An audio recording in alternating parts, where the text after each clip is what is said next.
राजस्थान के पूर्व उप मुख्यमंत्री सचिन पायलट का बयान। 2024 में बीजेपी का अहंकार टूटा, सरकार को अनेकों बिल लाकर संसद में वापस लेना पड़ा। केंद्र सरकार आज बैकफुट पर है। केंद्र आज भी नेहरू कांग्रेस सरकार को दोष दे रही है। आज गरीबी और अमीरी की खाई बढ़ती जा रही है। चिन्हित लोगों के लिए पॉलिसी बनाई जा रही है। महाराष्ट्र और झारखंड में इंडिया गठबंधन की सरकार बनेगी। भैंस चोरी होने जैसी बातें बोली जा रही हैं।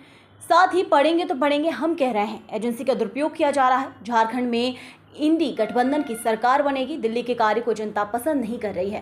साथ ही उपचुनाव में हम अच्छा परफॉर्म करेंगे। नई पीढ़ी 10 सालों से सरकारों को देख चुकी है। उपचुनाव और 2 राज्यों में चुनाव में सकारात्मक परिणाम आएंगे।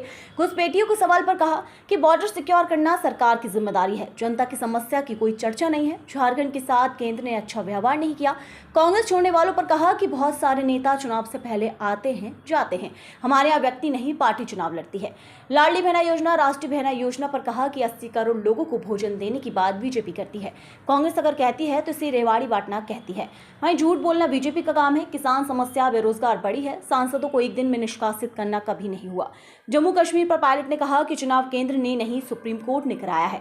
जम्मू कश्मीर को फुल स्टेट का दर्जा मिलना चाहिए। किसानों के लिए बेरोजगारी, महंगाई, ये सब आप लोगों के 10 साल के कार्यकाल का ही परिणाम है, तो जवाबदेही होनी चाहिए। और मुझे लगता है कि हर मुद्दे पर आज भाजपा बैकफुट पर है, इसीलिए वो कांग्रेस के नेताओं को कोसने का काम करते हैं। उनको अपने गिरबान में झांकना चाहिए और सत्य बात बोलनी चाहिए। चुनाव प्रचार का मतलब नहीं है कि आप बेबुनियाद बातें बोलें और आरोप लगाएं। सर, छत्तीसगढ़ के आप प्रभारी हैं, हो रहे धर्मांतरण पर उपराष्ट्रपति ने वहाँ पर चिंता जताई है। देखिए, जो भी देश प्रदेश में होता है कानून के तहत होना चाहिए और मुझे लगता है कि सरकारों को कानून के दायरे में रहकर काम करना चाहिए। लेकिन चुनाव से पहले इस प्रकार की बातें करना, ध्रुवीकरण करने की कोशिश करना और धार्मिक बातें बोलकर वोट बटोरने का जो काम किया जाता है चुनाव से पहले, मैं उसको सही नहीं मानता हूँ। हमें विकास, डेवलपमेंटल इश्यूज, शिक्षा, चिकित्सा, बिजली, सड़क, इन बात पर इशू पर डिस्कस करना चाहिए। ये सार्थक इश्यूज हैं, लेकिन लोगों का ध्यान भटकाने के लिए इस प्रकार की बातों को उठाया जाता है बार बार। यूसीसी है, गौ माता है, भगवान नाम के मंदिर के बाद चुनाव के समय बातों को किया जाता है। लेकिन 10 साल की जो परफॉर्मेंस है, जहां आपको राज करने का पूरा मौका जनता ने दिया, आपकी वो रिपोर्ट का जनता के सामने